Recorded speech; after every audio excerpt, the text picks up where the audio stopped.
¿Quién es Fidel Castro? ¿Por qué se implantó una dictadura en Cuba? De modo que vamos a ir un poquito atrás a la juventud del dictador.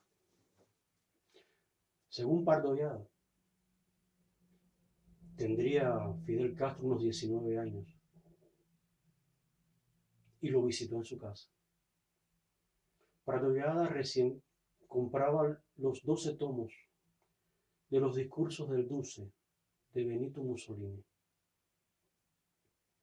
Fidel Castro vio los libros en la biblioteca de Pardo y se los pidió prestados. La respuesta fue que acababa de comprarlos por $90. Y Pardo Llada se negó a prestarle los 12 tomos a Fidel Castro.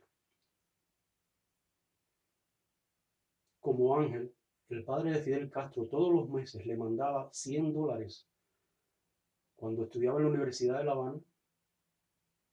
Fidel Castro corrió al mismo librero, logró una rebaja de 10 pesos y con $90 compró los 12 tomos de los discursos de Benito Mussolini.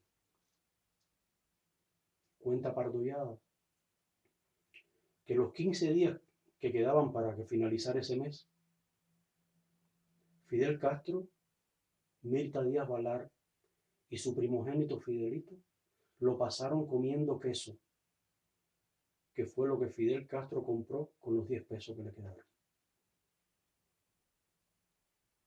Resulta que en visita al Palacio Presidencial de un grupo de estudiantes de la Universidad de La Habana,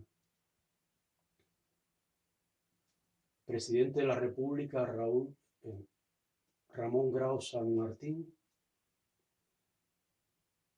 los estudiantes con Fidel Castro esperaban en el lobby, en uno de los lobbies del Palacio Presidencial.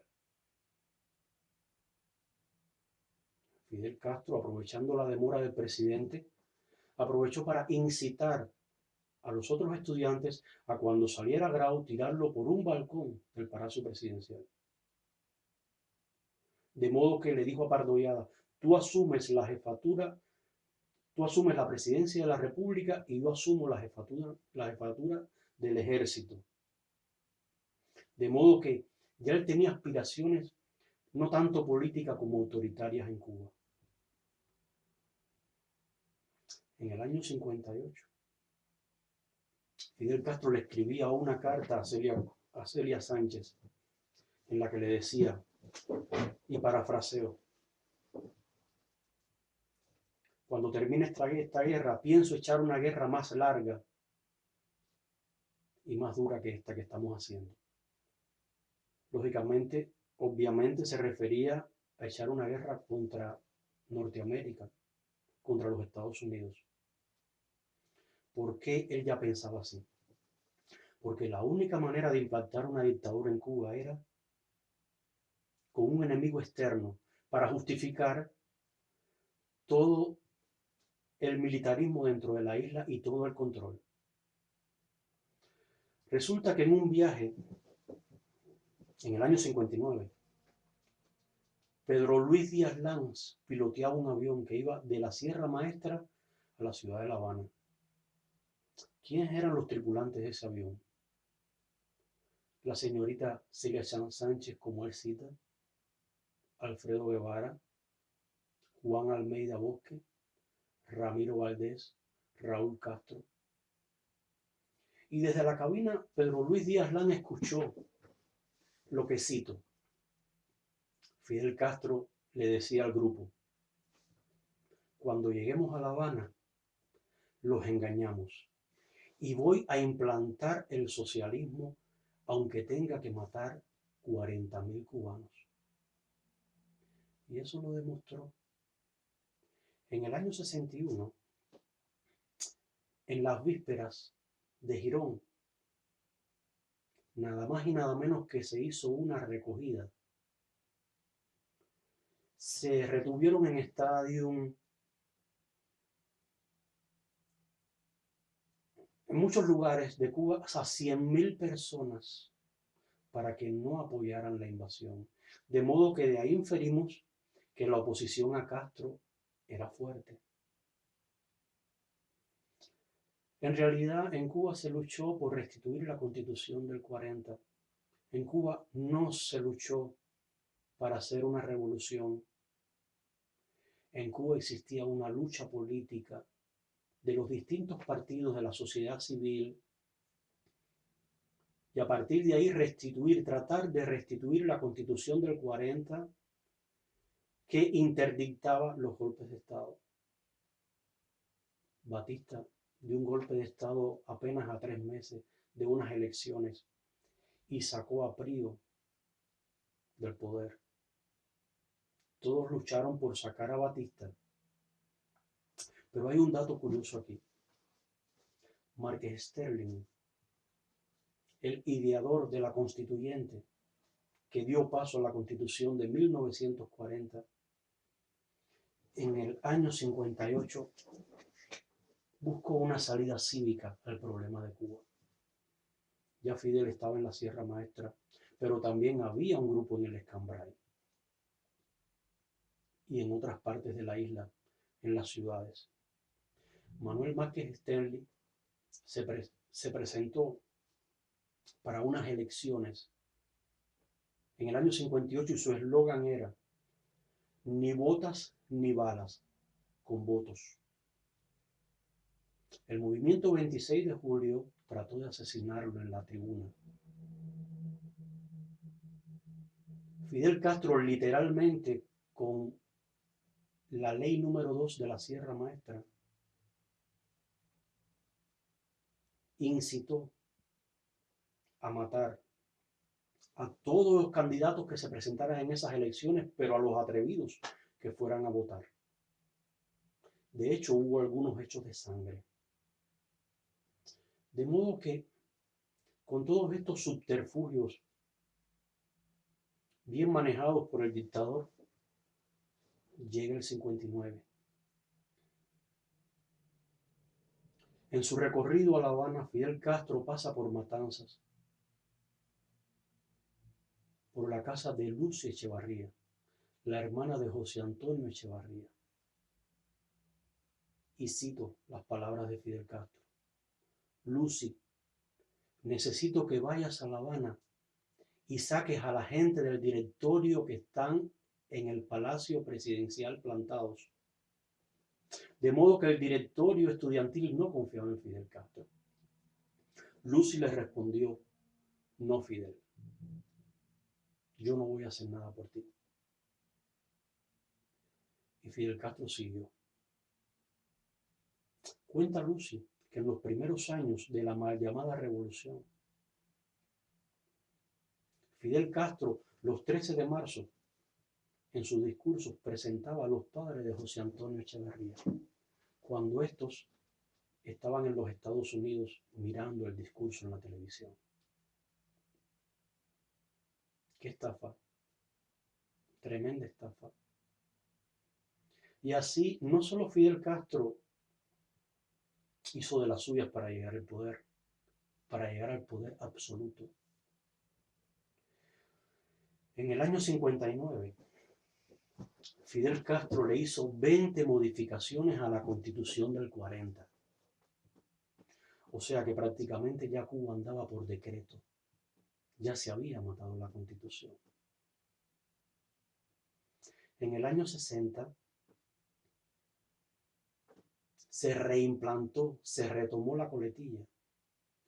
Esa coletilla que en tiempos de Batista, cuando Batista censuraba las publicaciones y estaban los periódicos y las revistas que lo criticaban 3 meses sin salir, había represión.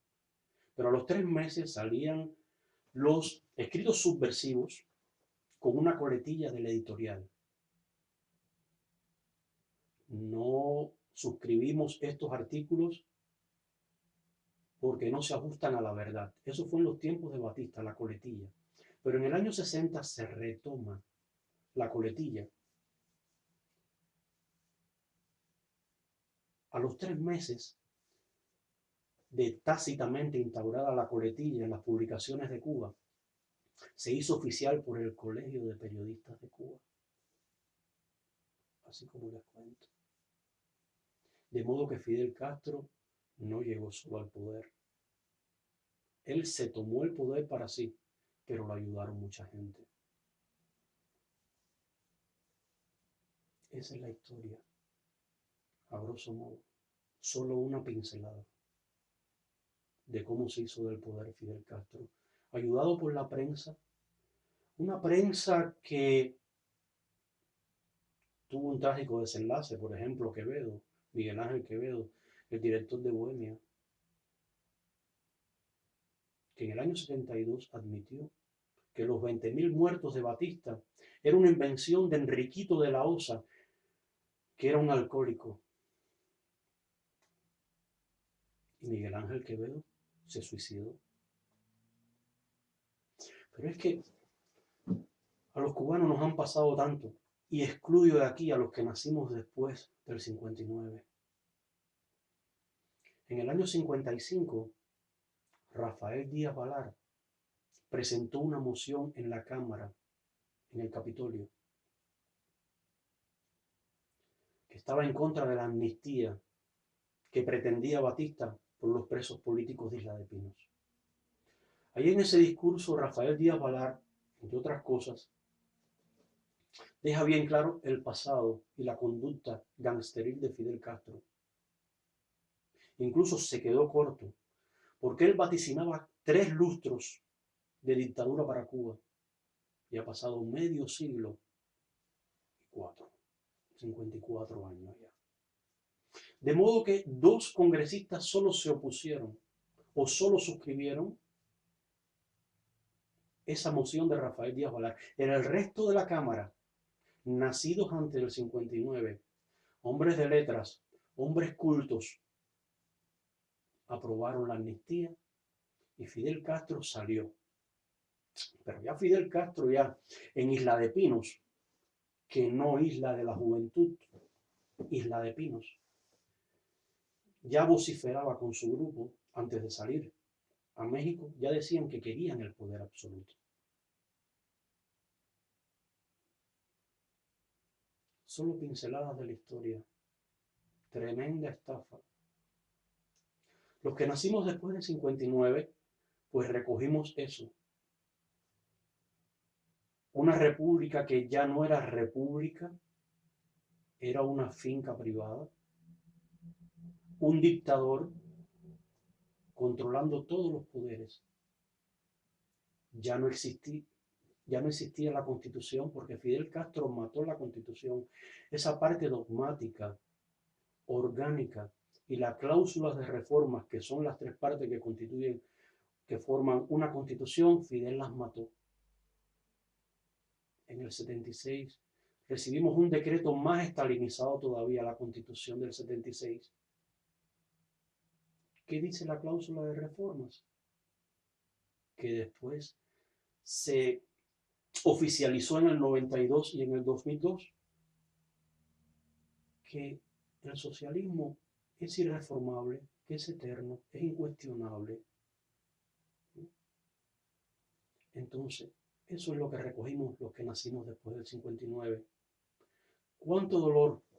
Se los comparto. ¿Cuánto dolor al llegar a Suiza y comenzar a enterarme de esa historia tan manipulada, tan castrada, desaparecida, prohibida, explosiva, la verdadera historia de Cuba? Cuando leía los primeros libros de Batista, como Piedras y Leyes o Mentiras, Respuestas, el libro Respuestas, cuando leía libros como por ejemplo La daga roja sobre Cuba, En el corazón de Cuba, o Cuba, un país de poca memoria, o leía los libros de los presos políticos, el libro de Cómo llegó la noche, de Huber Matos, el libro de Roberto Martín Pérez. Ahora recién llego de Miami. ¿Y fui a Miami para qué? Para conocer el exilio, para ver si era verdad lo que me contaban los libros. Y traje un tesoro muy grande de Miami. le voy a mostrar solo una parte.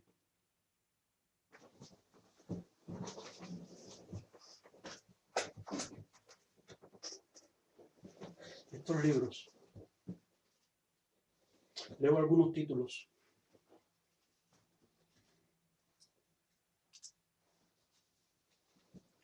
Rostros de la guerrilla democrática anticomunista, del autor Luis González Infante.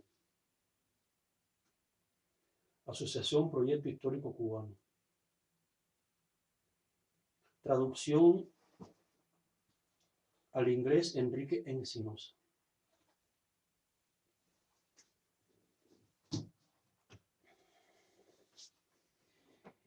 Ideas, ideales y opiniones. Ernesto F. Botifol.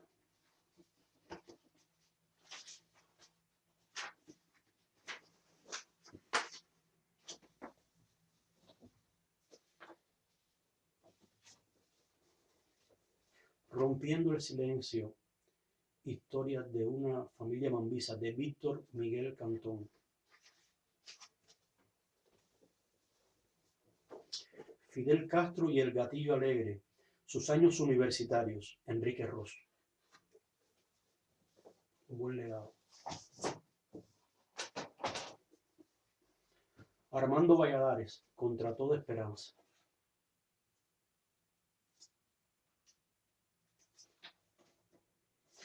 Tengo el honor de que este libro me lo dedicó Abel Nieves, en la casa del preso. El alfaire Che Guevara, por Julio Quesada y Manuel de Vega Zamora.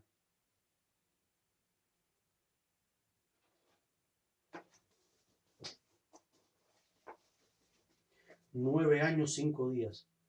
Testimonios Máximo Marrero, de 1961 a 1970.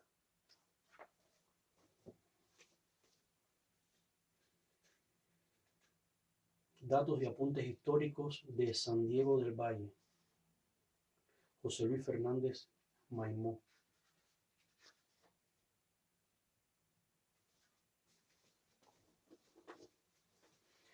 Elena Mederos, una mujer con perfil para la historia, de María Luisa Agüero.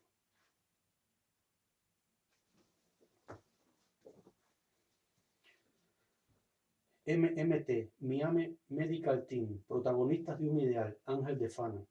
Me lo regaló en la oficina de Plantados.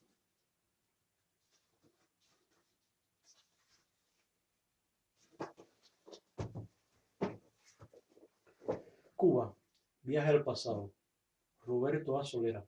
Este libro es muy interesante, lo estoy leyendo. Algunos libros los compré en la librería Universal de Salvat, que está frente a Sentir Cubano. Los libros están rebajados al 50%, los de Salvat, los de la Universal. Los de otras editoriales al 20%, y ya pienso que ya expira ya en estos días, ya la librería ya lo está vendiendo todo. O sea que he traído un tesoro de Miami. Pienso que los cubanos, claro, es una elección libre, debemos indagar en la historia para que no se repita más, para no volver a cometer los errores, para tener un poquito esa vista larga que tanto necesitamos, para que nadie nos engañe, para no creer en tantas promesas. Los Castros, Fidel Castro, Raúl Castro, son muy hábiles. Pienso que debemos seguir el ejemplo de los judíos, que nunca descansaron en la persecución de los verdaderos criminales nazis. Y para finalizar, en el año 46 fue Nuremberg el proceso, se juzgaron solo algunos criminales nazis. Muchos escaparon a la Argentina y los recibió Perón. Juan Domingo Perón. Incluso se hicieron asociaciones nazis en la Argentina. Los servicios secretos de Israel descubrieron a Adolf Eichmann en el año 61 en Argentina. Lo secuestraron por un equipo muy profesional, lo componían unas 10 personas. Y se lo llevaron para Israel. Primero estuvo en una casa, hicieron un apartamento dentro de otro apartamento en Argentina. Lo sacaron drogado para Israel y le hicieron un juicio con todas las de la ley. Incluso a uno de los testigos le dio un infarto, no murió, pero le dio un infarto cuando declaró. A Adolf Eichmann lo condenaron a la horca. Después lo quemaron y sus cenizas la tiraron al mar para que no se repitiera más ese holocausto de 6 millones. Adolf Eichmann fue el hombre que coordinó todo el transporte para Auschwitz en Polonia, el campo de concentración. Y ahí se eliminó a la mitad de la población judía en ese momento. Nosotros en Cuba debemos ante todo, ante cualquier cambio, hacer justicia. Porque esos cambios económicos, esos cambios políticos, sin justicia no valen.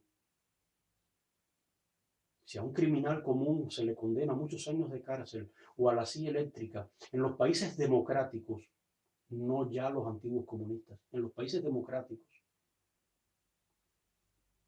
como a unos criminales como los Castros. Solamente Raúl Castro en el año 62, cuando la conspiración de los militares fusiló a más de 400 personas, y Fidel Castro ni se diga. Los horrores del presidio político, los balseros, todos. Los Castros deben ir a un tribunal con todas las garantías y deben ser juzgados como criminales.